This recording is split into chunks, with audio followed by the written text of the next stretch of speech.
Welcome to Breastival 2022.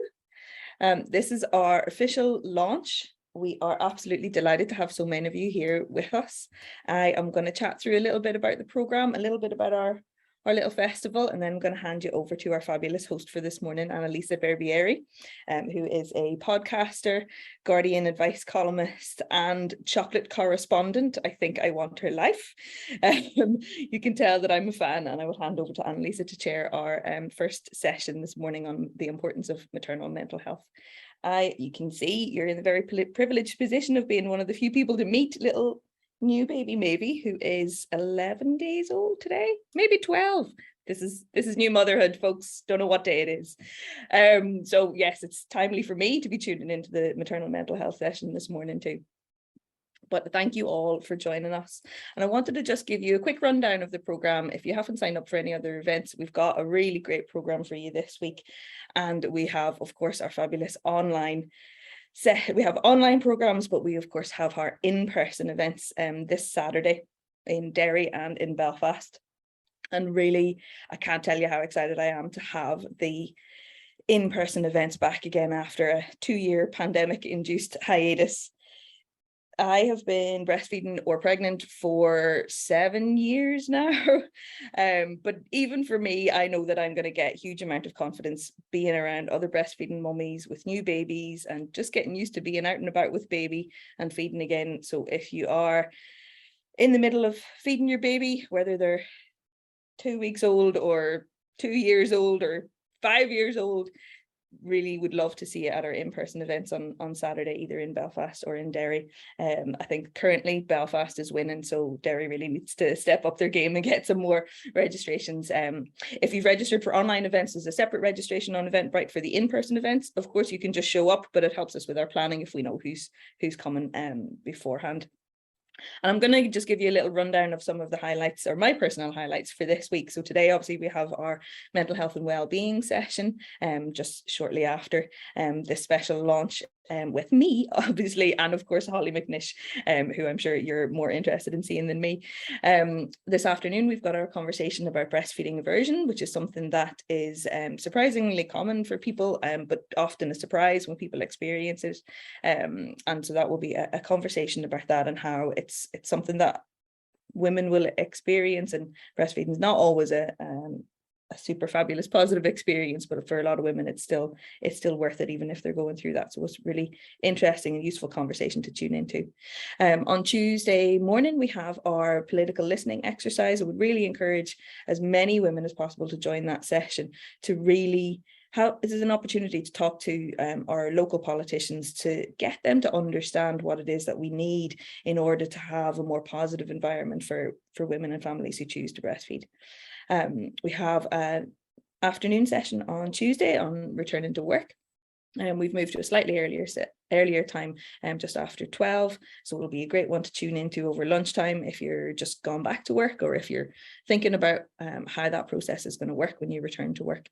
We'll be providing some practical advice on your legal rights, and also myself and Catherine will be chatting about our experiences, and Catherine will be there to provide some expert support as a newly qualified breastfeeding counsellor. On Wednesday, we have a session when breastfeeding looks different. We want to make it really, really clear that whatever way you are breastfeeding, it absolutely matters, and every drop is precious and every drop counts. So for any woman who has ever felt like their way didn't count as breastfeeding, it does. It does. And every effort that you make to get every drop of milk into your baby is absolutely worth it. And we'd really, really, really love to see as many people as possible join in that session to really understand what it's like for women who their journeys don't go as they maybe expected it to. And those journeys are really to be celebrated and valued. On Thursday, we've got our research day. So we'll be speaking about the science and economics of human milk. We'll be exploring the new mother's milk tool to actually try to quantify the value that we bring by breastfeeding our babies. It's a really fun tool to play with. And then we have our afternoon session, which is a rapid research session. We've got 6 amazing speakers that are talking about new research around mum's milk, lactation, and our health. On Friday, we have a special session that will be, Friday is really our day for women who are expecting babies or in that early stages. It's really, really useful information on how birth can impact on breastfeeding and the local supports in Northern Ireland that are available to help you through those initial stages of getting breastfeeding established, especially for first-time parents. It's a real transition, and so we've got some really great content on Friday to help you to get ready and prepare for that transition into being a new parent. On Saturday, we've got our fabulous in-person days, so they'll be running all morning from 9:30 until 12:30 in Derry and in Belfast in Ormo Park and St. Colum's Park. So we'd love to see as many of you as possible there. And then on Sunday, we've got our celebration event where we all just wind down, kick back and have a little bit of fun.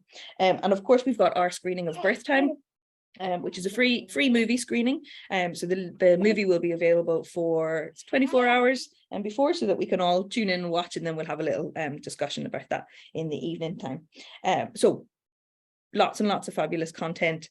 Really, really excited to launch this week, and I'm really so happy to have so many of you here joining us live through Facebook or here in the Zoom. Yes, thank you, Mavie baby, for joining us too. So I am going to hand over now to the fabulous Hollie McNish to delight us with a selection of some of her poetry, and after that we'll move on to the Maternal Mental Health panel. But thank you all for joining us, and happy World Breastfeeding Week. Hi, and welcome to the launch of Breastival. I am so honoured to be asked to launch this year's festival. I just wanted to say thank you. My name is Hollie McNish and I'm a writer. I mainly write poetry, and I have written a lot of poetry about breasts and breastfeeding and motherhood and parenting. And I am going to start this year's festival with a couple of those poems. I really hope you enjoy them. I was trying to decide which ones to do. I've written a lot of poems about being embarrassed to breastfeed, feeling awkward breastfeeding despite wanting to do it, hiding in toilets to breastfeed, sort of some of the meaner things that people have said to me about breastfeeding, some of the awkwardness I felt about it. So I'm so thankful for festivals like this and people like you and all the people that work in and volunteer in any organisation which helps normalise, support breastfeeding, infant feeding, mothers, parents, carers. So thank you very, very much. But I'm not going to read one of the moanier, more upset poems that I've written. I thought I would read this one because I found my feeding diary the other day, and I had my daughter 12 years ago, and it was before there were any apps and stuff that I see people having now, where you put in all your feeds and you put in all this sort of stuff. I'm not sure if they would help me or stress me out. I'm not certain, but it was quite funny and sort of thought-provoking for me as a reminder of how difficult it was in the first few months, especially personally. And this diary was written, scribbled in hand every time I fed, which boob it was, and what time it was in the morning. And as it got to sort of 3 a.m, 5 a.m, my writing just got bigger. There was lots of bit where the writing sort of slipped off the page, as I must have fallen asleep while I was trying to note down the times and the sides, which boob in the journal. So it was quite it just reminded me, and this is one of the poems that I wrote at that sort of time when I was really in the thick of that kind of feeling, like constantly feeding and constantly being needed, which can be lovely and which sometimes I romanticize now, but which at the time I found very difficult. So this is a diary entry that I wrote on the 25th of March when my daughter was 13 days old. 2 p.m. I've started a feeding diary to remind me if it's nighttime or daytime or feeding time or sleep time. It feels a bit like being on acid, minus the party first, minus the music. Eat, sleep, poo, repeat. Eat, sleep, poo, repeat. 3 a.m, left boob, sleep, 4:15 a.m. Poo, wee, change. 5 a.m. Right boob, sleep, poo, sleep, right boob again, left, right. I've noticed I'm dreaming a lot, but they never finish. My dreams don't get to finish anymore. Dream, scream, wake, right, left, 4:55 a.m. on acid. I would just like to say I've never actually been on acid. It's just what I've seen from movies and from songs. So please don't see this as a promotion of that. It's just the sort of psychedelic tiredness in my head when I was writing this. I'm living a life of half dreams. Sleep interrupted in breast milk streams. Adventures broken in 2 a.m. screams. Eyes open and closing like counting machines between 2-hour shifts where I swap with me. I'm living a life of half dreams. Cellophane flowers and tangerine trees. Rowing down milk rivers through breast hill valleys to nipple cream islands in cold cups of tea. I'm living a life of half dreams. Comatose arms rock automatically. Tiny lips to my breast. My mind tries to see if she's just fed and I've fallen, or if she's waiting to feed. If she's just fed, or she's hungry, or if I'm already asleep. I'm living a life of half dreams. Asleep with ears open, checking she breathes. Staring at ceilings to birds' melodies, singing in day as I drift back to sleep. I'm living a life of half dreams. Stories stolen by waking bellies. Body jolts upright with every night scream. Eye bags, arm muscles, breasts are heavy. I'm ready in every half dream. Waking to 2 big eyes staring at me. With a fist stuffed in mouth to ease the need as she waits for my waking with impatient greed. I was lying in bed. Wake up, breastfeed. I was dreaming, I slept. Wake up, breastfeed. I was dreaming we kissed. Wake up, breastfeed. I was dreaming your lips. Wake up, breastfeed. I was sleeping, she wept. Wake up, breastfeed. I was awake as she slept. Wake up, breastfeed. I fell asleep as she fed. Wake up, breastfeed. I woke up as you said. Wake up, breastfeed. She finished. She smiled. Our eyes met. Wake up, breastfeed. It's blessed. So that is a poem from Nobody Told Me, which was all my diaries from when I was pregnant to my daughter being about 3. And then I thought I'd finish this introduction with a poem that I've written more recently that I wrote the first time my daughter just said to me that she was going to get the bus into town with her friends, and I found that maybe as hard as when she was so clingy in the early months. So this is for anyone at that stage, and this is called Sweet Separation. So yeah, I'm trying not to romanticize all of the different times of parenting and caring and motherhood, and just remember that there are great things about each stage and there are really hard things about each stage. So this is Sweet Separation, slightly to do with when you stop feeding as well. First, you did not need my body anymore. Tombstone of a star, stormed out blind and screaming. Then you did not need my heartbeat anymore. Cord cut and pegged till current stopped, till tide dried up, till shriveled skin. Our bitter, carnal closeness dashed into a dustbin. Then you did not need me. Breasts hardening, redundant, cabbage leaf companions to ease the swell of loss. Then you didn't need me to hold your head as you sat up, to hold your hand as you walked, to hold the spoon as you ate, to jog beside your bicycle, to catch a falling roller skater, to run beside your scooter, to sit beside your bed, to read a story so you sleep, to run my finger under every letter, to mouth each word you read. How strange it is, this feeling, swaddling you in love, just to help you leave.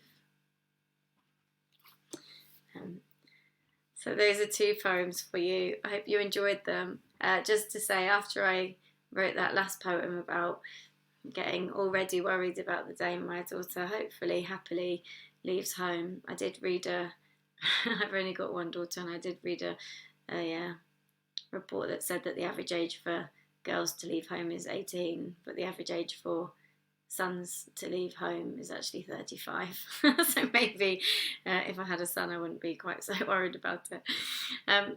So yeah, have a beautiful, beautiful festival. Thank you so much for asking me here, and thank you once again to everyone who helps to normalise feeding and breastfeeding, and just help to support people like me who found it absolutely beautiful and also very tricky at times. Bye. I hope you enjoyed that, and we thank Holly so much for launching Breastival this year. I'm going to hand over to the wonderful Annalisa now for our session on maternal mental health. Hello everyone, and good morning and welcome to the launch of Breastival 2022. Just a little bit about myself before I ask the panel to introduce themselves. I am a mother. I come from an Italian family, and a big Italian family, and I'm mother to 2 daughters. I breastfed both of them, but I found my breastfeeding journey with my first one was extraordinarily difficult. I found it had a massive impact on my mental health, and I thought, gosh, if I'm struggling, and I speak quite good English, and I'm a journalist and I can find stuff out, what must it be like for other people? So I really launched myself into helping other women so they wouldn't have the problems that I did. I did overcome them with a lot of help and support, and I went on to breastfeed both my daughters until they self-weaned.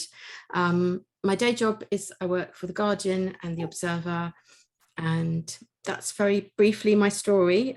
If I could ask the panel to introduce themselves, if we could start with Claire Anderson, who's the Mass Project Coordinator. If you could just tell us a bit about yourself and what you do, Claire. Hello everyone, thank you Annalisa. I'm Claire Anderson, Mass Project Coordinator. I work for WRDA, Women's Resource and Development Agency. The Mass Project provides maternal mental health peer support groups across 8 women's centres in the Belfast and Derry area. So we provide childcare, lunch and a variety of wellbeing initiatives across the project. The project also has a team of MAS reps who would work on advocacy and campaigns. We're working on a number of projects currently, highlighting women's lived experience to improve services. Normalising breastfeeding in society is a big part of our work, and also campaigning to have a mother and baby unit in Northern Ireland. So women on the MAS project have highlighted the need for more support to breastfeed, and lived experience is a key part of our project. And also we would support some of the women to train as group leaders, building capacity and community within the women's centres. So I'm here today with 2 of the wonderful MAS reps on the project, Dervla and Lynette, and they're going to share some of their own lived experience with us today. Dervla, would you like to go next and introduce yourself and explain a bit about what you do? Hi, so I'm Dervla Liggett, and I am a rep and an advocate for the MAS project in the Falls Women's Centre. We aim to try and normalise and create awareness around breastfeeding. We are really focused on breaking that stigma. Although my breastfeeding journey wasn't the best, I really am motivated to make change in society and to help other mums. You know, when I was in the hospital, I found a great lack of support and motivation for me as a young mum.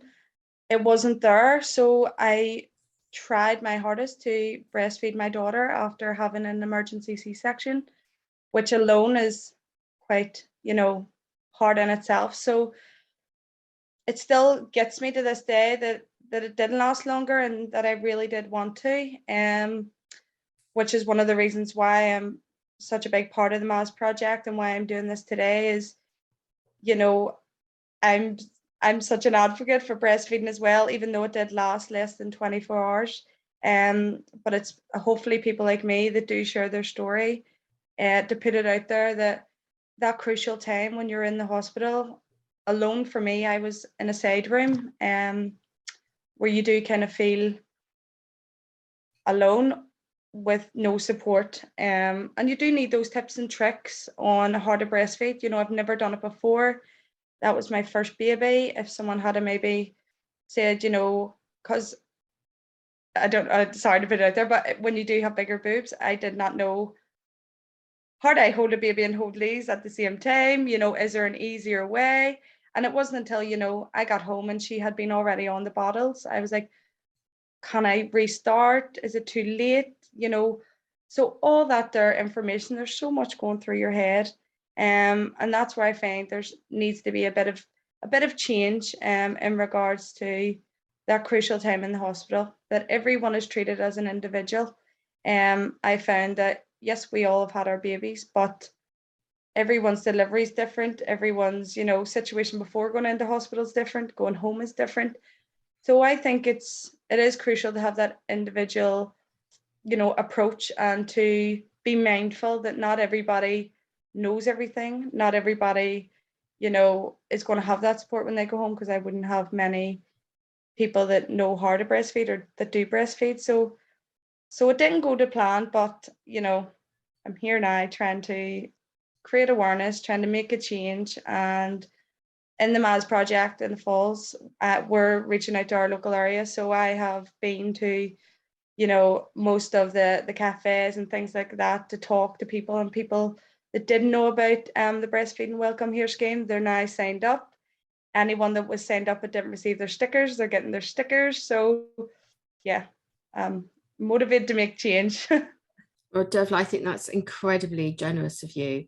And I think, you know, hearing from people, it's really important to hear from people who found it really difficult, as I did. I also had an emergency C-section, so I really understand how hard that is. And it's not what you plan for. It's not what they tell you in the antenatal classes. And also the really big thing is you don't know what's going to go in your own head. I think because I come, you know, although I've only got one sibling, but my bigger Italian family, everyone breastfed, and I just presumed that I would be able to do it. And when I didn't, it really, really screwed with my head.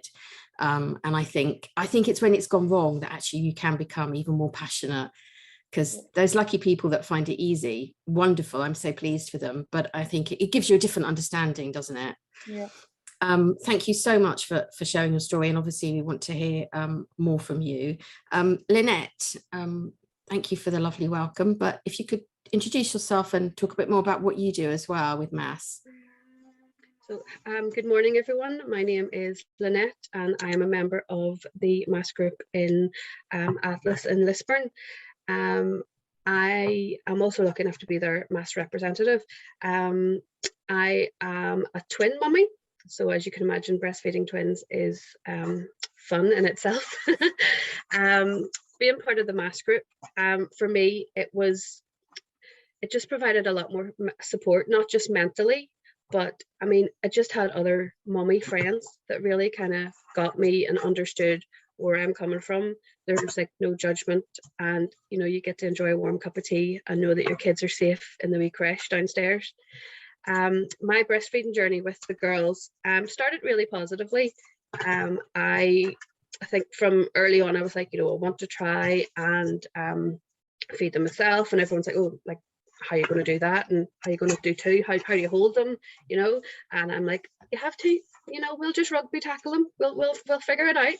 And really wanted to give it a try, so like express my colostrum and everything before I got into the hospital. So then when I had my C-section and I was in recovery, my husband was able to give them their first feed of their colostrum, and you know, that was grand. And then that evening, your dignity certainly goes out the window, because obviously recovering from a C-section, I just remember the nurses coming in saying, these little ladies need fed, and they were just whipped out and they were hand pumping me and getting everything that they needed for the girls. And the next morning, the staff were fantastic in the hospital. They were, you know, showing me how to latch on properly, and you know, maybe expressing as well and things like that. But then it kind of changed a little, and my breastfeeding journey kind of changed. Staff changed, and the night staff weren't as helpful. Obviously, new mummy, never had twins or anything, and we asked for help in the hospital, and they didn't really want to help me, to be honest. It was kind of like I was a burden. It's like, well, there's the breast pump, and just stick them on and see if the feed. And it was like, well, could you just come and help maybe and see if they're latching on properly, see if they're getting enough. And it was like, we're really busy. And I'm like, okay. So tried again. I think I tried literally for like an hour, and I didn't feel like they were getting enough. I didn't kind of feel like they were on properly. So I was like, you know what? It's 2 o'clock in the morning. I'm tired, still recovering. Can I have a bottle? And cried, giving them their bottle. And I thought, you know what? We'll just get through it. We'll get through the hospital. We'll get home. And for me, thankfully, I had a very good friend who lived just up the street from me. And she was like, obviously COVID, couldn't come down, but she was like, okay, I'm going to drop this off at your door. When you're feeding one or when you're expressing, you know, just make sure this is happening and that's happening. And then it's like the wee suction cup kind of that collects the rest of the milk while you're on this kind of pumping. And you know, if it hadn't have been for her support, it would have been very different. I was actually able to feed the girls and then express for about 4.5 months myself. And then obviously when I was expressing, my husband, he could feed them at night time and let me have a sleep with my breast milk. So I was quite proud of that. Quite emotional, only 4.5 months, but they got the good stuff when they needed it. But I definitely think that with the MASS group as well, we are obviously trying to create more awareness for breastfeeding, and with the help of the TransLink Welcome Here campaign, it's definitely beginning to break that stigma. And like Derval had said, more businesses are definitely jumping on board. You know, that's what your boobs are there for. They're not there for a wee feel and a poke, you know, the odd time. They're there to feed your children. And I'm just really proud of the fact that MASS group and like-minded strong women are changing the world. Yeah, thank you. Well, thank you so much for your story. Can we go to Rebecca next? Rebecca, Rebecca Grounds, who works for Women's Aid. If you'd like to introduce yourself and tell us a little bit about what you do. Hello. Hello. I work a lot with Women's Aid. I think you do amazing work. Thank you, Annalisa. Thank you so much. Yes, so I'm Rebecca and I work for Belfast and Lisburn Women's Aid. And we obviously support women of all ages. And so oftentimes our support is for women who are pregnant, or oftentimes we have women coming into refuge in that sort of just after the baby's born. We have babies that are born in the hospital and come back to refuge.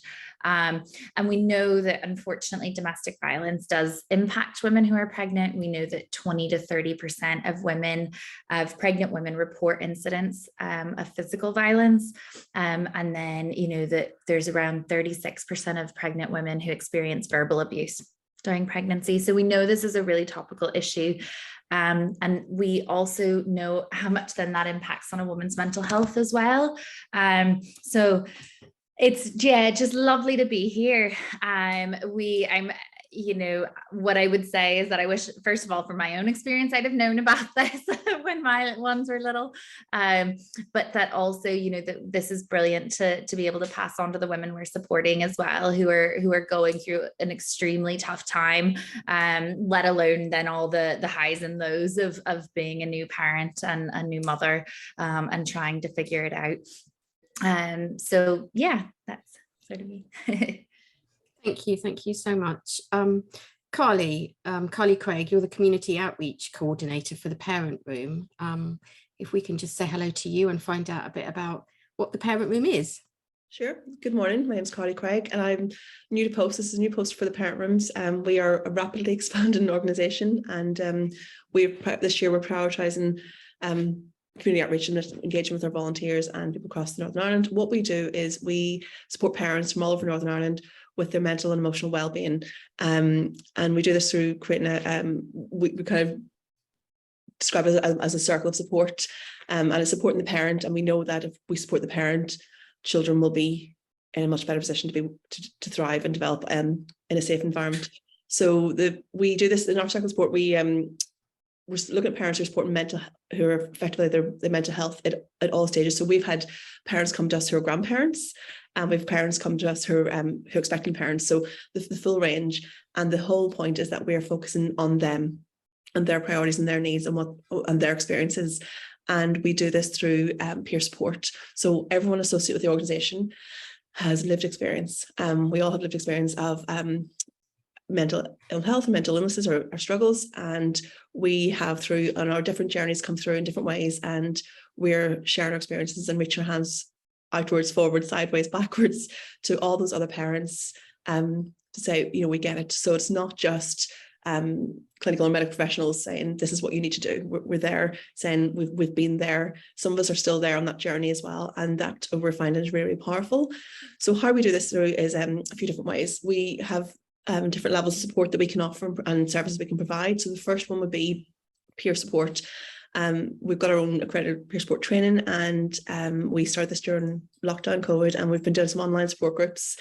We also have some face-to-face groups as well. And the idea is that we can have community support in each community in Northern Ireland, so that parents can come and access that peer support from other parents. And again, the fact that the parents don't have to have, toddlers or just babies or just, it's by definition of being parents, and those shared experiences is the really crucial thing. We also offer one-to-one peer support, which has been really, really helpful, I think, for parents who aren't maybe ready for support groups, which is a very different dynamic. So one-to-one peer support, we can have our parents matched or paired with a peer supporter who has maybe some very specific experience, maybe parents with twins, or we've had maybe parents who've experienced loss and different things like that. So really specific support. If parents need more support, we also have specialist counselling. A lot of our parents come to us and they have experienced maybe birth trauma, which is very, very prevalent, and maybe along the journey, or as they have multiple children or future children, that this maybe impacts them differently or it changes. So we can support parents at any stage of the parent journey with those experiences that are impacting their parenting and their mental health. We also then have wellbeing programs and activities to kind of complement those things as well. So a part of my role would be to facilitate some of those things. In my other capacity, in my outside of the parent rooms, my background is as an early years specialist. So I've always had a strong interest in infant development, child development. But in doing that and looking at that and how children develop, and what we now know about childhood trauma and adverse child experiences and the impact that has, a lot of that, we have to look at the parents and that family dynamic. And so my work has taken me now to this, looking at supporting the parents so that the children will be also well. So some of the programs we might offer might be infant massage or sensory programs, something involving, parents and children or parent and baby. We also offer other wellbeing programs. We had some antenatal programs. We've had some even activities like, craft classes or crochet or various things like that. Art therapies we've been able to offer, various things like that parents have asked for. Also things like parent first aid classes, because a lot of our parents are affected by mental health. The mental health is affected by their or by health anxiety for themselves and then by extension by their children. So practical things like that. In terms of the parents who are breastfeeding, it's a massive conversation and it causes a lot of anxiety for our parents. We know there's a massive impact on their mental health, no matter what stage of the journey they're on, whether they and their perception of it and their perception of their experiences and in breastfeeding journey or infant feeding. So this is a really topical conversation for a lot of our parents. A lot of guilt, a lot of shame, a lot of confusion, a lot of blaming themselves for whatever it looked like, and not a lot of credit given to parents for wherever they are and however they've got there. So a lot of our peer support conversations circle around that. So people share their different experiences, and I think in doing that, what we're realizing is that people, by sharing their experiences, they can see other people and not alone here. And that's the really important thing we're finding. Parents really feel quite isolated. We all felt isolated in the middle of the night. And you're reaching out to maybe a Facebook group, which wasn't around when I first started breastfeeding, but by the third baby, I was very grateful for those Facebook groups at 3 o'clock in the morning when I felt like I was not a good parent, and then suddenly realized somebody else was up at 3 o'clock in the morning struggling to get a good latch or whatever. So this peer support model is really really key in supporting our parents. So yeah, that's kind of what we've been doing, and we're expanding, we're exchanging what we do as well. We're growing. We've just relocated in Belfast, North Belfast, got new premises. So come the autumn term, we'll be able to offer some childcare facilities so that our parents can access some supports and counselling, things like that, with some childcare. Because obviously that's really, really key for parents accessing their support. And yeah, we're really excited to be moving on. We're going to be at Breastival at the face-to-face event in Belfast and in Derry. So if you want some information, we have some literature around the impact on breastfeeding and the impact on maternal mental health and well-being. So we'll have some literature and things available, resources available for if anyone wants to come along on Saturday and meet us in Belfast and in Derry with our volunteers. But yeah, thank you very much. Thank you so much, Carly. It sounds like you do a lot of amazing things. I think one of the things that's really evident is I had my first baby 18 years ago in 2003, nearly 19 years ago. And it doesn't, although lots of things have changed, there's a lot of problems that I heard back then, which still exist. And also, although we live in a world that's more connected, I think the isolation that you spoke about, Carly, is really, really important, because there is so much guilt and shame. And like I said, I think we expect it to be natural, and we have a lot of expectations, and sometimes they don't go. They're unrealistic, or like I said before, we don't understand how we are going to react to our birth experience. There might be birth trauma. And I mean, I had 12 midwives tell me that my latch was good. It wasn't. It took me till about 12 weeks till I saw a breastfeeding counsellor, that my little girl's lip was curled in. And I sort of compare it to walking for 12 weeks with shoes where the back is turned in and you're just getting blisters. But I was so, you know, we trust the medical establishment, but I've learned that midwives and doctors, they do a great job, but they're not really trained in breastfeeding. And I wish I'd known that. I mean, the internet existed in 2003, and I also found a lot of support online, thank goodness. But I also found it really hard to reach out, because I don't really know why. I was very low, and I felt a lot of shame and guilt and all those emotions. Claire, I wanted to ask you, in your experience, what's the sort of support? Is there a kind of pervading support that women ask for when they come to you? Is there a common kind of lament or question? A range of experiences, because everyone's experience is different, but the core support of the MAS project will be the peer support. So we have workers, MAS workers in each of the centres. They can also provide one-to-one support outside the group. But again, as Carly said, it's just the value of women helping each other, it decreases that isolation, knowing that you're not alone.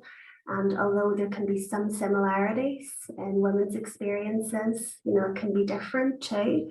But just sharing that experience, you know, it decreases that isolation, makes you feel part of a group and supported. One of the key strengths of the MAS project is outside the group. It's kind of that holistic environment of the Women's Centre. So there's that link to additional support. Some of the centres have complementary therapies and would have counselling available, and also other wellbeing activities, and that link to adult education. So very often the women come for the MAS project, and as their recovery develops, they're getting involved in other things in the women's centres, which is amazing. And then also there's that opportunity to share their lived experience. And we're finding that women are so keen to do that. They're keen to create change. In terms of breastfeeding, I will just highlight what was mentioned by Dervla and Monette about the PHA breastfeeding welcome scheme and about TransLink joining that. Now, that actually was started by the MAS project at Windsor Women's Centre. The women in that group are all very passionate about breastfeeding, and really highlighted that when they're out and about, you know, there's so much more needed to support this in community. A lot of the women were out and about and using public transport, and that has made such a difference. And they came up with that idea and got in touch with the PHA and TransLink about that. So they created that change for women. And the other groups are really supporting them in that and reaching out to their communities, which is so positive. Thank you. And Lynette, you mentioned about nighttime and how that was a real weak point for you. And that was certainly my experience in the hospital. I went in with all these amazing ideas, and then I was alone and didn't know what I was doing. The midwife at nighttime was horrible, and she just said, you know, your baby needs to eat, and also gave her a bottle. All the things I swore. And this is a hard question, but I think a lot of mothers listening will be thinking the same. Nighttime. Why do you think nighttime is so bad? I think for me, obviously, you know, I was tired still. You know, I still have these two babies. I was a new mum, and still trying to figure out that breastfeeding journey.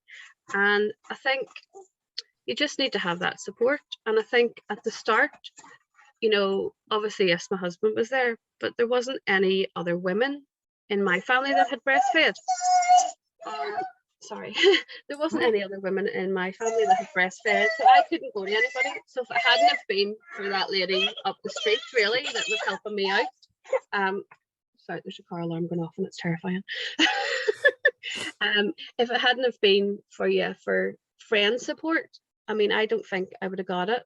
And I think definitely, you know, with her help, obviously I was able to express enough, you know, for like the nighttime feed. So it kind of took that pressure off. And I think, you know, it was nice that my husband could do it as well. And if it was there and it was in the fridge, it was ready. He just had to put it into a bottle, and I could maybe get a wee sleep whenever he was doing it. So I think, yeah. I think there's also something, well, I found, I don't know if any of you share this, but in the beginning, the overwhelming responsibility of keeping a baby alive, and I couldn't see how much food she was getting. Yeah. And that, I really didn't realize how hard that was.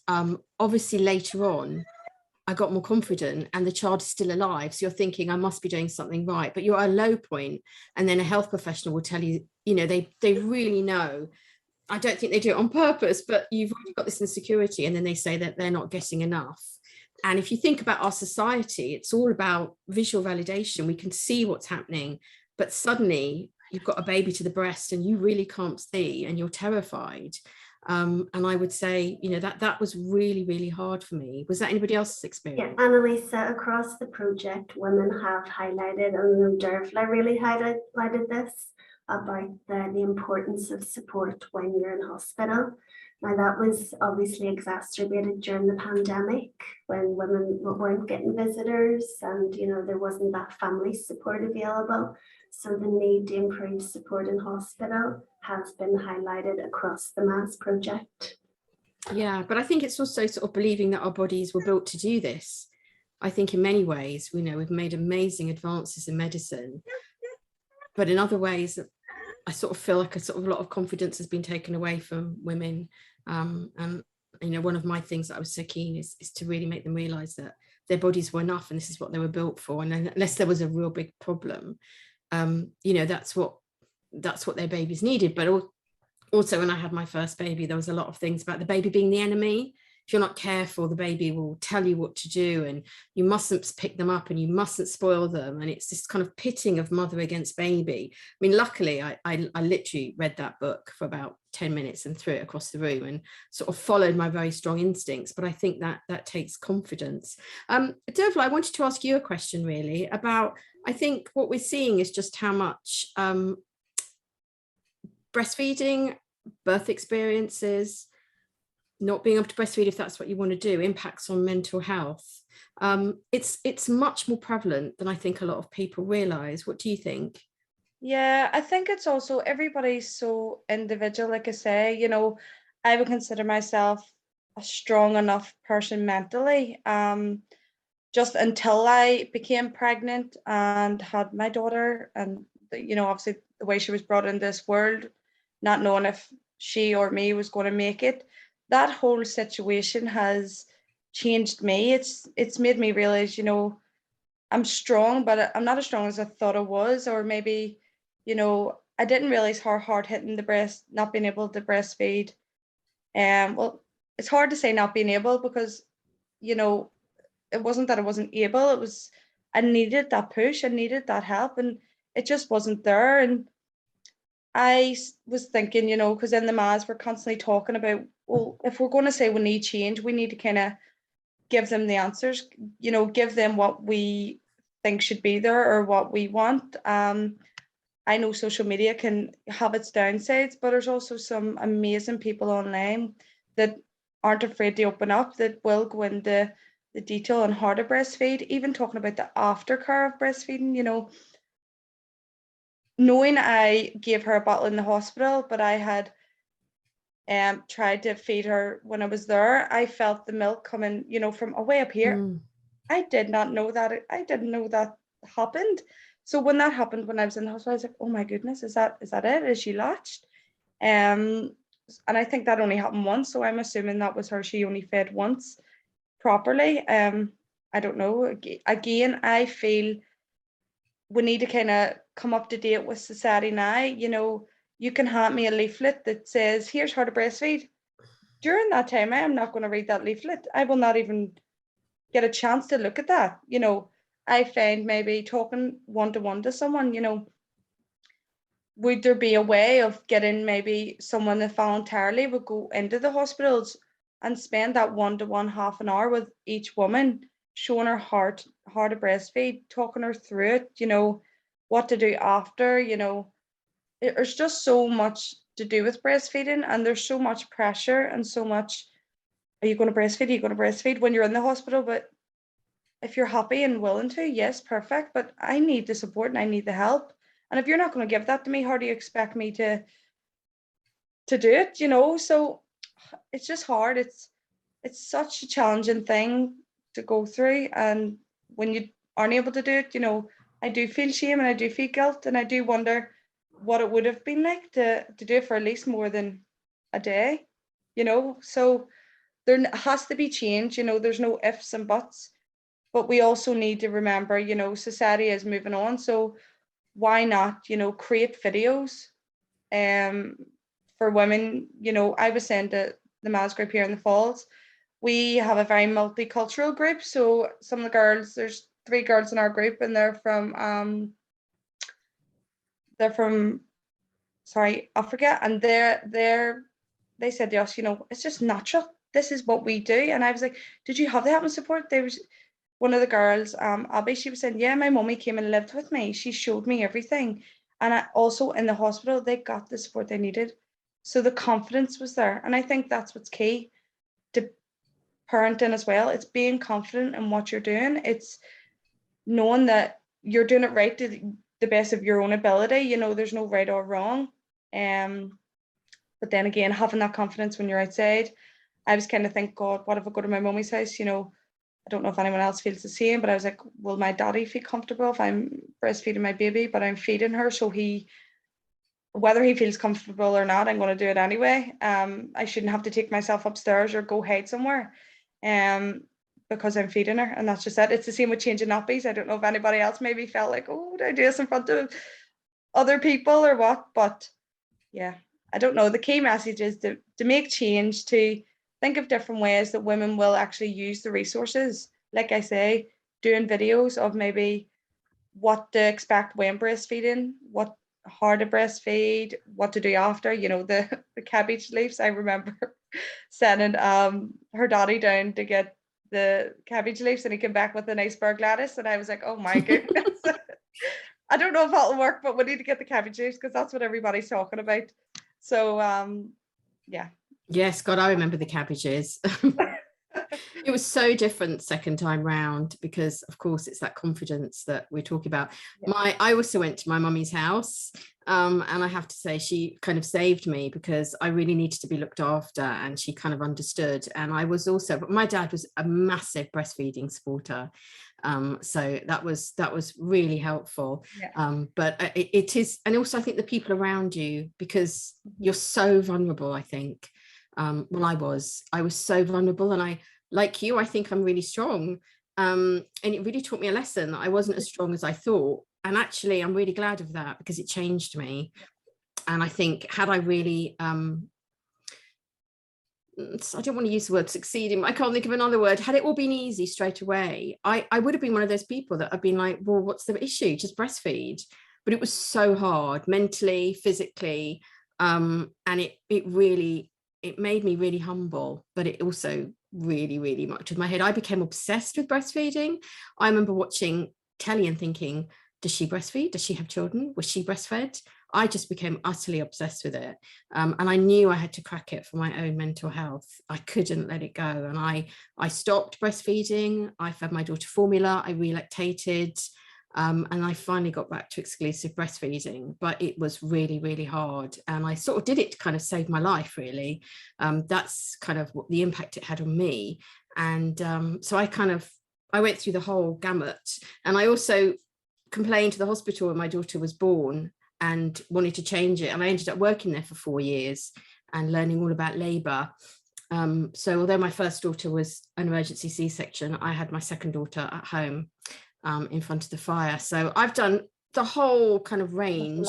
And I'm really glad, I'm really proud of both my journeys. So Rebecca, can we go to you, because you work in such a particular environment, and we've just talked about how difficult and the mental health impact on women who come from supportive backgrounds, but you see women who come from the one place you should be really safe, you're not at home. That's something that's so hard, Annalisa, that like you say, that one place that's supposed to be the safety and support, that those women aren't getting that. And the fact as well that perpetrators use the things that matter most to a woman. Okay, so that being the baby, and really uses that relationship with the baby as well, and tries to, exert his own power and influence over that time. We talk a lot about how pregnancy, which is supposed to be this really wonderful, amazing time for women, that for women living with a perpetrator, that's not the case, because that focus is off of the perpetrator and his needs. Everybody's sort of trying to focus on mom and mom and the baby, and what about this, and what about that, and all the appointments, and everything's focused on her. And so for perpetrators, his needs aren't being met. And so then he will often, like I said, unfortunately, we know that the rates of domestic violence during pregnancy really escalate. We know that for many women who hadn't experienced abuse before, that is the time when it starts. So then you can imagine, as this has started or maybe continued or escalated, that post-birth situation is so challenging for women, that they're trying to not only get their heads around, how do I do this? How do I be a mother? How do I feed my baby? While also trying to make sure that the perpetrator's needs are met. Because again, if that is one of the ways that they will try and focus on, is her position as a mother. And I know, I've had a couple of cases where that has been really evident. We had one woman who actually, her partner threatened to cut her breast off because she couldn't breastfeed. But imagine being in that situation where you're having a perpetrator, your husband, this person is standing over you, telling you, you must breastfeed this baby. And obviously the stress, she didn't have any milk. She had no milk supply. And then she had health visitors and health services coming in going, oh, you need to just give your baby a bottle. And then you have the perpetrator going, you must breastfeed. This is the best thing for the baby. And I just remember this poor, the absolute rock and a hard place that this woman was in. And I think that, I guess if anybody takes anything away today, that it's, maybe not the horrible story that I've just told, but that it's the fact that, that we need to be aware that there may be more happening at home for women. That we know that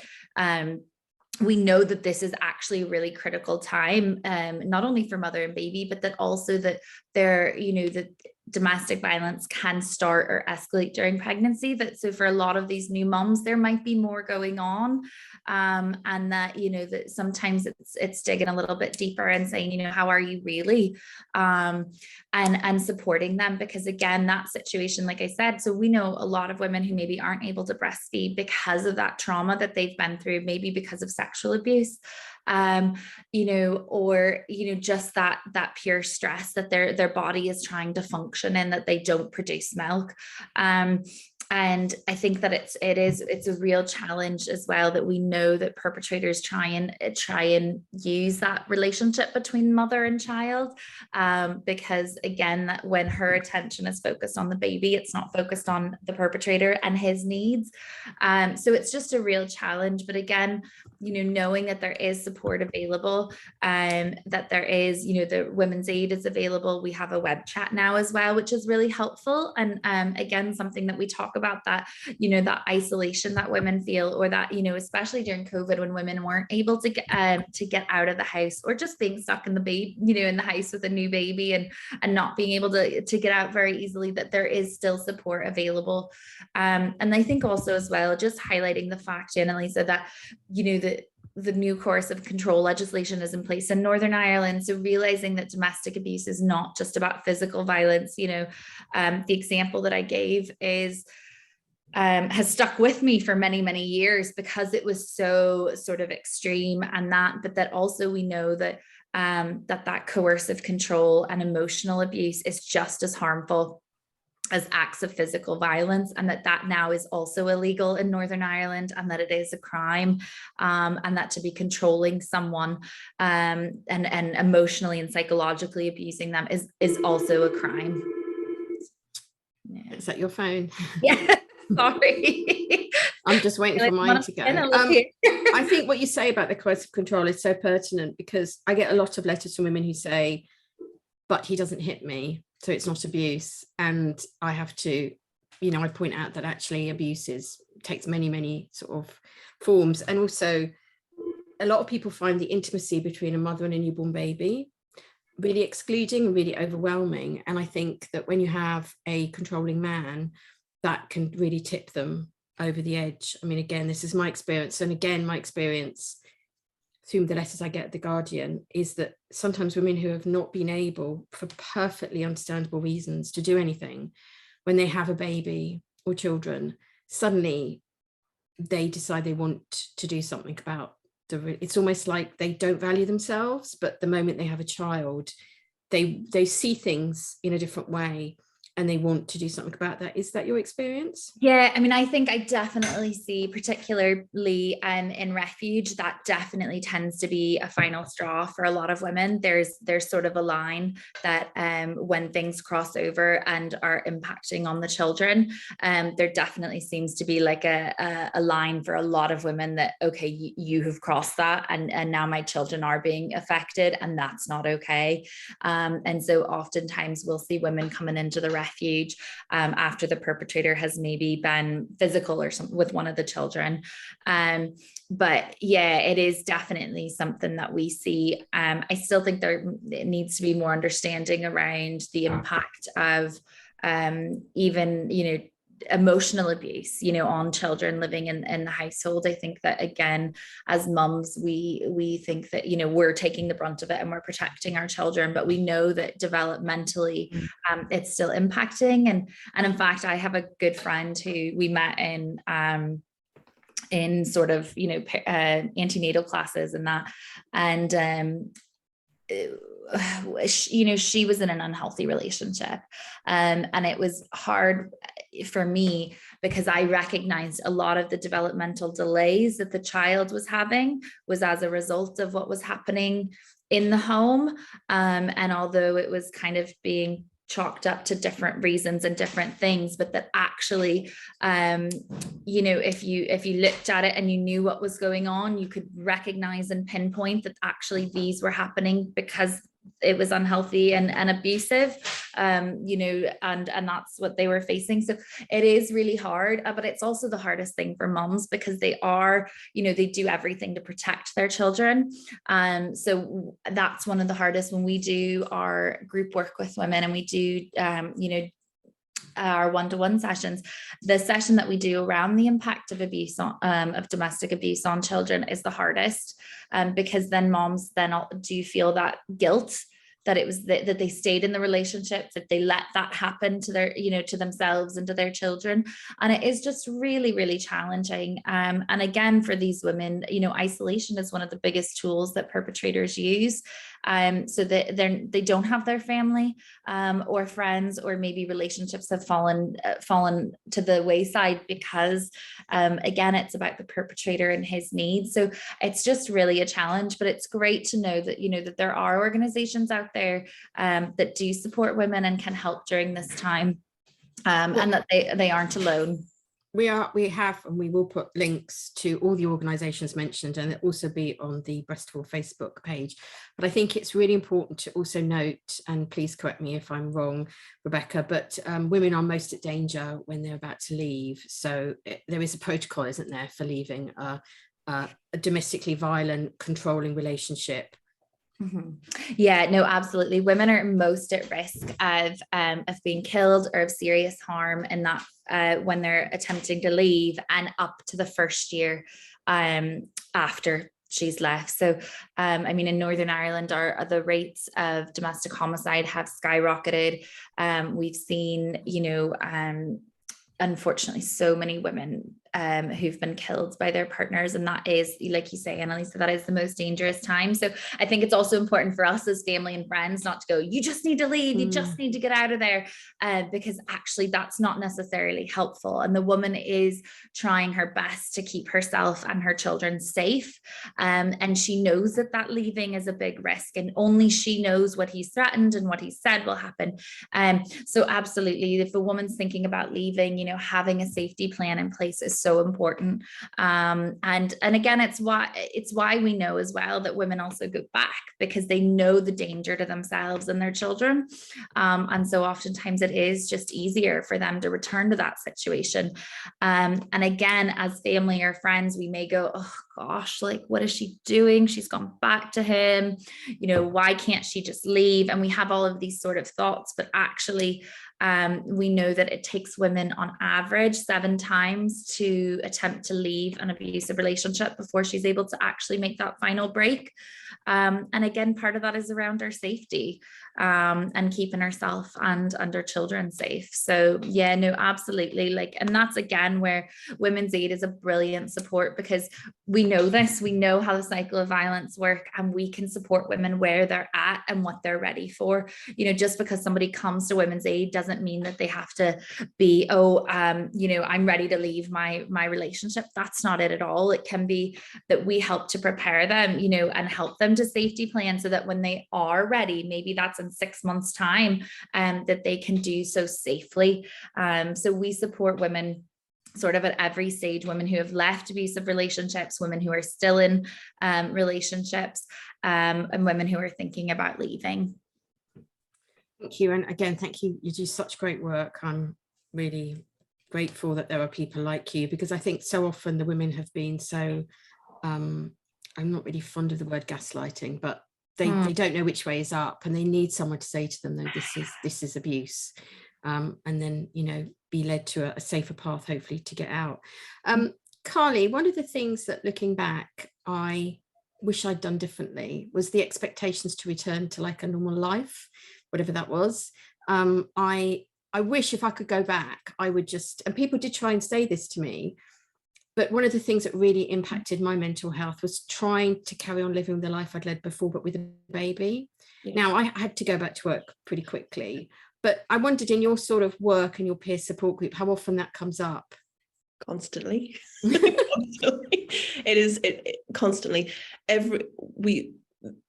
The experiences that have been shared with us and that we share are that back and forth, that constant like seesawing of emotion of like what I think I should do and what I need to do, or what I have to do and what I want to do, and what I'm trying to balance it out. And I think that's where a lot of our parents, when they come to us, because they don't maybe always identify that they're unwell in their mental health, but they don't feel okay. And the okay comes in that seesaw place where you're up and down, and you're trying to manage social expectations, your financial obligations, your family situation, and what you actually want to do as a parent. And so if that's, for example, breastfeeding, which is what we're talking about today, but if I have other children and I maybe don't have support in a partner or extended family, but actually financially have to go out the door and get to work, and it's not set up really well for me to breastfeed. Like for example, I fed my 3 children, and my husband was at home. We worked shift work, so we worked opposite each other. But for me to express enough to leave at home, and he was a new father, and he would ring me at like an hour and a half later and say all the milk was gone. He'd given all the milk, he'd fed the baby all the milk because he didn't know what else to do with his baby. So very stressful, kind of what to do, what's best to do. Should I be at work at all? Should I stay at home? But I can't, this constant back and forth. So these conversations are really, really prevalent. And what I would say is a lot of these conversations come up in our wellbeing programs and our parent activities. When parents are there with their baby, maybe at a massage or a sensory class, and they're just going through normal activities. And then these conversations happen quite organically because they talk about what happened last night or the middle of the night, or, oh gosh, I'm actually going back. I can't do this course of 6-week program because I have to go back to work and I've got to think about childcare. They're so consumed with trying to find this balance that doesn't exist. And what I will say I find has been helpful, and I put a little comment in the chat there, is that, and sorry for my own background as an early specialist, is that when we're speaking with parents and we're sharing experiences, to start from a place of knowledge, not without expectation or judgment, but this is typical development. This is not typical development, and where is that space? So babies wake a lot. Your sleep will be broken. What does the poo look like? What do poo nappies look like for a breastfeeding infant compared, and then when they change to weaning? If you don't have a conversation with someone about what the nappies are, what's happening with nappies in infant feeding, that's massively distressing, and it consumes most of our brains in those first several months. Every single nappy, it's the first thing of conversation. And if anyone else has their baby, our first question is, what was the nappies like, or did they poo? And something as small as that, but it's so big. And I think giving parents a safe space to have those conversations about something like talking about nappies is filling my brain up, and I don't know what to do. That's normal, that's okay. But also, do you know what you should be looking for, what not to be looking for? But even that fills your brain. And I think that parents often, they don't know that that's going to fill their brain, and they don't know how to talk about it safely. They feel like they're talking about too much with certain people, or they don't know what to say, or sure, I can't talk about this is not normal. But it is. It's normal to talk about these things. So I think having sharing knowledge and understand about what is actually typical development, what's not typical development, and having a space for that conversation to happen and explore that, so people know what to expect, so they know, oh, that's not me. I didn't do something wrong there in feeding, because that's what nappy should look like, or actually they're supposed to wake up more frequently because breastfeeding works differently from formula feeding. Not right or wrong, it works differently.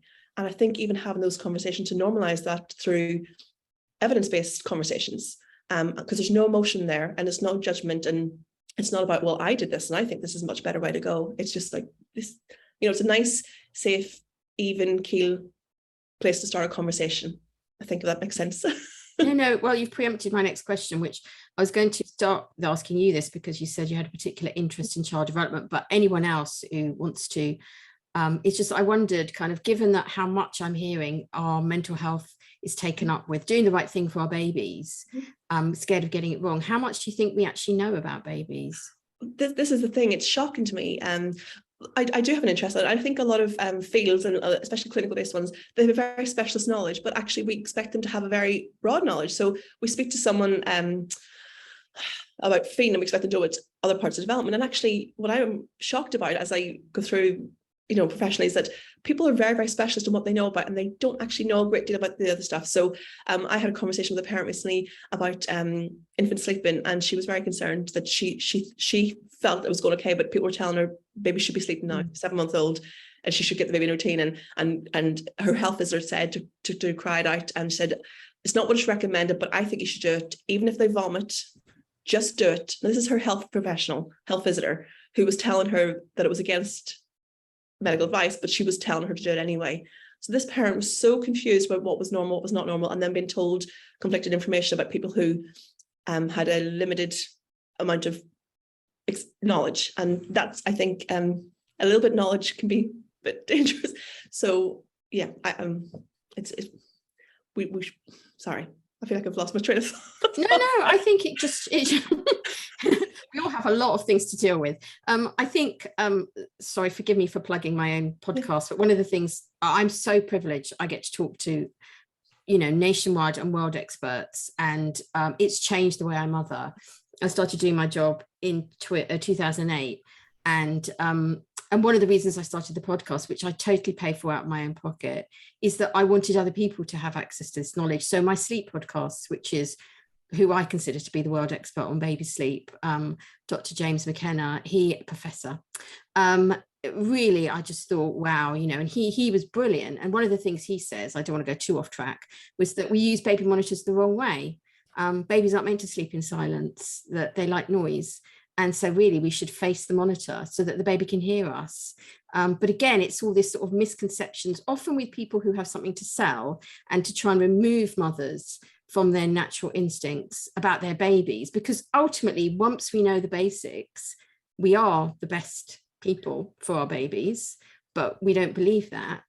But sort of throwing it open to the panel, I mean, how much did you find in your experiences or in your experiences in your work that people kind of knew about babies, or how much was imposed on them, and how did you think that impacted on their mental health? Well, I've just said in the chat, I think there's kind of like a social kind of, I don't know, attitude and perception that, well, you have to get on with it, whereas really, so they don't talk about it, and I think, that's the good thing about the MASS project. We literally talk about everything. We talk about nappies, we talk about boobs, we talk about sex, we talk about poop and breastfeeding and bottle feeding and whatever else we talk about. And there is that support there, and you need that. And I think it has to be okay to talk about all these things. You can't keep bottling it up inside, because then obviously other issues arise and you have to deal with them as well. Like, I think it's not that's good for really your mental key. health. That's really key. Just about kind of that non-judgmental space. Women are under so much pressure and the expectations so high. And I think some of what Rebecca highlighted, of some of the pressure that many women are under, and that also many women are coming to pregnancy with a history, of mental health and anxiety, so just in relation to breastfeeding, it can seem very, very overwhelming. And some women have, on the MASS project, have said they felt judged for not breastfeeding, they felt pressured by healthcare professionals, but yet then the support wasn't available. So I think it's about non-judgment, about what's right for that woman at that time in her situation. And some women may find that breastfeeding supports their mental health, but for some women it may not be right for them at that time. And it's about creating that non-judgmental space to do what's right for the woman and her baby at that time. Absolutely, I couldn't agree more. Same with birth. I know some women who just, they want a C-section and their mental health just wouldn't handle anything else. And I think women should have information to make the choice that's right for them. Unfortunately, as we're seeing, that's just so lacking. And I think, Dervla, you've put something in the chat box about continuity of care. And I so agree. I mean, with my second baby, I did take myself out of the NHS, even though I was working for a maternity hospital. And I threw money at the problem. I had an independent midwife. I know not everyone can do that. My mum paid for half, God bless her. It was amazing because it was the same person. They really got to know me. And I think we've really moved away from that because health professionals are so busy. But Dervla, do you want to talk a bit more about what you meant by that comment? Yeah, I just think, I don't know about everybody else, but so I basically fell pregnant in 2020, literally March, when lockdown was happening. Lovely, while I was trying to finish a degree in uni. So everything was a lot. And I just found, every time kind of going to the doctors or appointments or things like that, you kind of have to re-explain yourself. Yeah. Tell your story and all over again. But also there's not much giving back. I remember having that green book. I kind of thought, you just leave it as it is. And then people were talking to me about birth plans and I was going, I'm the type of person I don't want to plan, because if it goes wrong, or not wrong, well, not too planned, that I just like to be in control of things. So I thought, let it go the way it's going to go. You never know, surely, but having that to re-explain yourself, to tell your story, they kind of don't get to know you as a person. And I think it's the same with health visitors coming out to the house. A luckily, I think I only had 2 different ones. I didn't have to over explain myself or have to keep going over the birth, saying what happened. And you know, sometimes it's a quick in and out visit. You know, I would say there's not much, you know, that question, how are you, but how really are you, know, how are you really?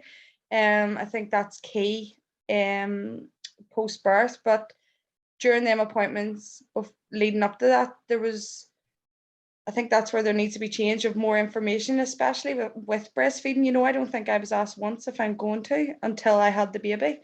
Because maybe if people had been talking to me coming up to it and said, well, here's some information. Like I said, I love the internet, so you can't go on YouTube now and type things in. But really, I thought because no one's bringing it up to me, I hadn't really thought too deep into it, even though I knew I wanted to.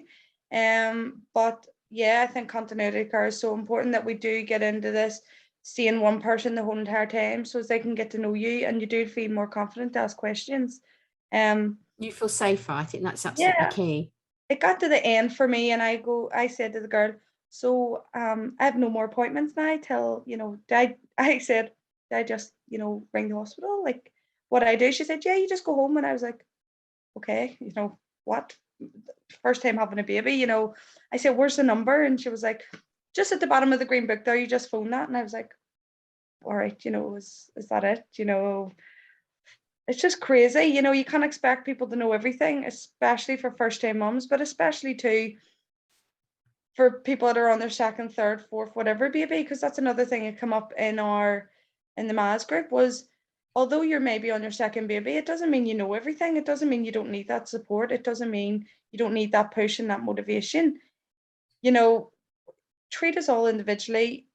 Treat me as if I have never even heard of giving birth or breastfeeding. That's the way I want to be treated. I want you to tell me everything, not everything I need to know. I don't expect that, but I mean, a good enough amount that I'm leaving that appointment every time feeling a wee bit more confident, you know, because being pregnant in itself can be so scary. So having that same person there where they're kind of, they know what they've told you already, so they should know what they kind of need to tell you now. But there's just so much change to be had and so much information to give women about everything, and especially about breastfeeding. You know, I know there's so many people out there that want to, but just need the knowledge. So if it can't be given in the hospital visits or whatever it may be, then that's our time to shine, to put it online, to put it on YouTube, make an Instagram page, something where women can just, you know, everybody's on their phones constantly. And it's also, I don't learn by reading, I learn by watching things. So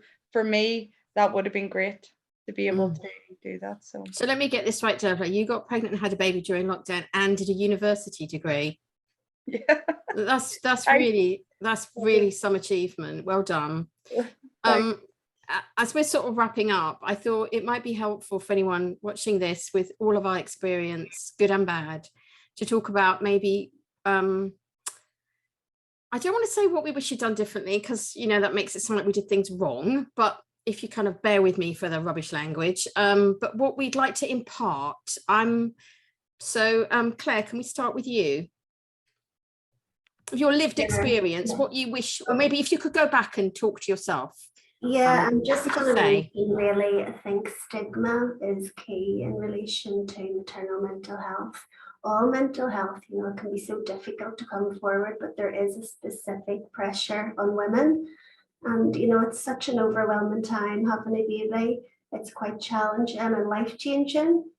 So it can be so difficult for women to say that so much change in your life. It can be so difficult to access support. So I suppose I would just encourage women to come forward and to access support, speak to your health visitor, GP, or reach out to ourselves at the MAS project or the parent team. There is support out there, and there is great value in peer support. So I guess things are changing. You know, there are now maternal mental health support groups. When I look back to when my daughter was born, there wasn't so much visibility about maternal mental health, but I think that is changing with, you know, an increased awareness, and we having these conversations. the visibility of projects like ourselves in the Parents' Room, it does so much to decrease stigma, and that's so important going forward. And what we really need, I guess, language isn't enough. We need long-term funding and support to sustain our projects. Lynette, oh, bless you if you just sneezed. Yes, Lynette, for me, I think it would be just to ask for help, you know, and really like put it across that, okay, yes, like I am a new mom. I never had experienced twins, you know, first time pregnancy, you know, just know that it's okay to be like, no, sorry, do you know what? I really do need your help right now and I'm struggling with this, and just know that that's okay. And I think, you know, definitely, like Dervla had said, you know, that there should be more support in the hospitals. You know, like, I actually never remember a midwife asking me, you know, how I was feeding or what way I was feeding, how the girls were feeding, anything like that. They just come in and weighed them, and you know, it was like quick as they can get in and out. You know, I don't ever remember being asked. And even with the likes of the C-section, I remember them like pressurizing to have a natural birth, but you know, with one being transverse and one breech, it was like, no, we're definitely not going to have a normal one. I'm not taking the risk of, you know, one coming out fine and then having an emergency section. So it's just voice your opinion and know that it's okay, and it's your body, you know, it's for whatever you it's your choice. Absolutely. Rebecca? Yeah, I think that this discussion has been so interesting, and I feel that one of the things that, you know, sort of Lynette and Dervla and Claire have sort of all said is just around advocating for ourselves. I think that's really hard to do as a new mom when you are feeling exhausted and you may be suffering with mental health. I know one of the things for me was I suffered from really bad postpartum anxiety. I'd never heard of that until I'd heard of postpartum depression, but I'd never heard of postpartum anxiety.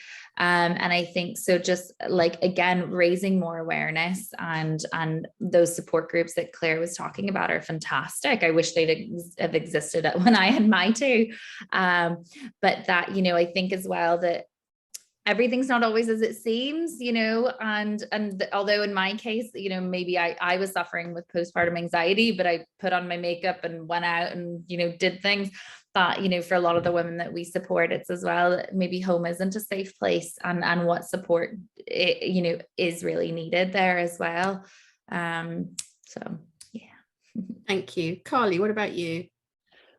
Echoing what everyone else is saying, and I think it's interesting that the third sector, we're kind of having to fill a void, a gap, but I think what we're doing is holding space for these parents, for all of us, and creating language and discussing and articulating things that didn't have language before, that were just shushed or told that's normal, and you know, switching like normal to common, you know, and starting to have a language around these things is really important. So as a parent, I, you know, looking back, you know, looking back with confidence and experience, and knowing that I have capacity, but also now I have language, and I can advocate for myself, and I can advocate for other people, and I help other people, and that I have capacity, and I didn't know I had none. I felt like I had none when I was struggling and at my lowest, because I didn't have any faith in myself, and although I had intuition, I felt like what I was doing was right, it was still hard, and I really couldn't reconcile. How can I must be doing something wrong if it's not easy then, and even like that weird dichotomy. So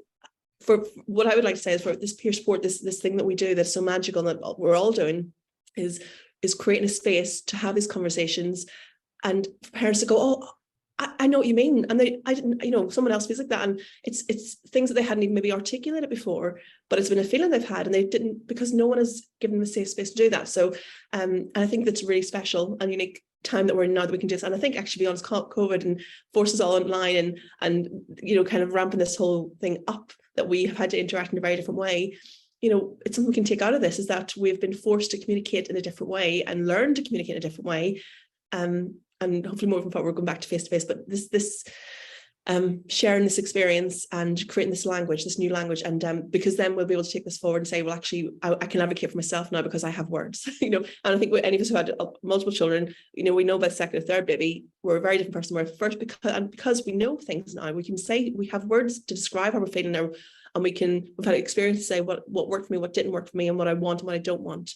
And so that's what we want to do for other parents as well, is to help them, you know, maybe, you know, get to that space as well without struggling so much to get there. You know, we can share experiences. They don't have to you know, slog through so much. So yeah, it's been lovely listening to everyone today. Thank you very much for sharing your experience as well. And thank you. Dervla, do you have anything to add? I would just say be confident in yourself, but be confident in your own parenting. You know, the amount of times we have people telling us, even see with the good weather, have you put sun cream on her? Yes, she's drowned in it, but thank you for telling me again, you know, do this, do that. And I just find be confident in what you're doing. If you have questions, ask somebody. If you maybe have that one burning question in the back of your head that you just need an answer to, get that answer, because once you get that, you'll be flying. I actually made an Instagram page. It's called All Things Mums More, and I talk about everything on there. I've put up so many posts, and I have had so many women come forward saying, you know, I've related to that so much. Thank you. I thought it was only me. You know, and I made that when I first had my wee girl, because I just was like, why is nobody talking about this? Why is nobody talking about maybe, you know, difficult relationships when you have a baby? Why is nobody talking about not finding yourself after having a baby, finding who you are? There's just so much things people don't talk about, and I'm happy to be that person that's going to say, do you know what? I'm having a bad day today. A wee bit grumpy. She's a wee bit grumpy, you know. My thing is, be confident. You know, life's too short. And you're trying your best. You're trying to be a parent. You're trying to sort your own emotions. You're trying to sort the baby's emotions. Life, work, family, friends, you know, just enjoy it. Enjoy every stage of being a parent. I know the time's cutting out here, but yeah, I've loved today. Thank you so much. And we'll definitely, you know, have to look into everybody and what you do. It's brilliant. So thanks. Would anybody else like to say anything? I haven't given them the opportunity to. No? Okay, well, for what it's worth, this is what I wish I could go back and say to myself. Health professionals do an amazing job, but most of them don't know enough about breastfeeding. Don't do anything after you have your baby. If you possibly can, don't try and clean the house. Just acclimatize. I stress this is advice I'm giving to my former self, and just trying to acclimatize, because it can be a really big jump into motherhood, whether it's the first time or the fifth time. If people want to wait on you, let them. If you're lucky enough to still have your mum and you get on with her, go back to her really quickly and let her cook for you. Get a sling. That was a lifesaver for me. And your baby really only needs you. And the more you can hold it and comfort it, if that is comfortable for you, they are not going to grow up to be monsters. They're going to grow up to be really confident and happy, and ignore all the advice about making a rod for your own back. It's a really wonderful experience.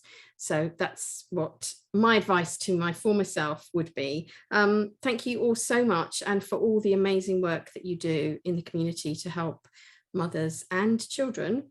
And I'm going to hand back to Catherine now.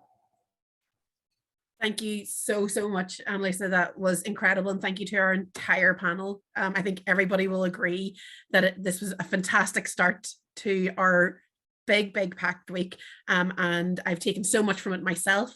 And I'm really excited that it actually ties in really well with so many of our sessions going ahead. So whether that be our session tomorrow on preparing for a baby, the 4th trimester, tomorrow morning at on Wednesday on 10:30, and when we're talking about those difficult experiences around birth, our screening of birth time on Friday. So please do register for those events. Later on today, we have our amazing session on breastfeeding aversion, which is a subject that a lot of people think they know about or come across it only when they're experiencing it. So this would be a great opportunity for people to learn a little bit more about breastfeeding and aversion and the coping mechanisms that can be put in place. And that's with Alicia Lappin, IBCLC, this afternoon. So please do join us for that. Another reminder that this Saturday is our in-person, we're back in person, and we're so excited in both Derry and Belfast, get together, meet with some of the amazing supporters that are across Northern Ireland, get to talk to them, ask them questions. We have amazing sessions like yoga, we have Be Sensory, we have mini explorers, we even have Breastival tattoos coming along. So we'll have temporary tattoos that you can go off and show that you've been part of Breastival. And we are so excited for everything that's happening for the rest of the week. So please do share online, talk to your friends and family and say, come along, learn a little bit more about breastfeeding here in Northern Ireland, and share that information out. Thank you all so much for joining us, and I can't wait to see you all in more of our events across the week.